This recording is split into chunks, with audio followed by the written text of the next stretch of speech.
Hello বন্ধুরা, আশা করি তোমরাও ভালো আছো, আমিও ভালো আছি। তো অনেক দিন পরে ভয়েস দিচ্ছি। শরীরটা এতটাই ঠান্ডা লেগেছিল, তো ওই জন্য আমি ভয়েস দিতে পারছিলাম না। তো অনেকদিন পরে ভয়েস দিচ্ছি। তো এই যে আমরা স্টেশনে একটু ঘুরতে গেছিলাম, বনগাঁ স্টেশনে। তো যাওয়ার পরে এই যে চলন্ত সিঁড়িতে আমি আর আমার বোন একটু কাউতালি করছিলাম অনেকদিন পরেই।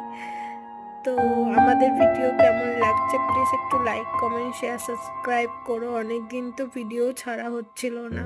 তো তারপরে বাড়ি আসার টাইমটা একটু এদিক সেদিক ঘুরছিলাম নীলদর্পণটা। তো খুবই ভালো লাগছিল। নীলদর্পণের ওদিকটায় কি সুন্দর লাইটিং ফাইটিং দিয়ে সাজানো ছিল।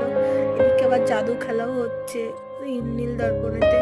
তো ওখানে যাওয়া হয়নি, আশা করি গেলেও যেতে পারি, ঠিক নেই। তো বন্ধুরা, এই যে বাড়ি আসলাম। তো আসার পরে দেখি কি গির্জার এখানটায় কি একটা অনুষ্ঠান হচ্ছে, তো তার জন্য প্যান্ডেলটা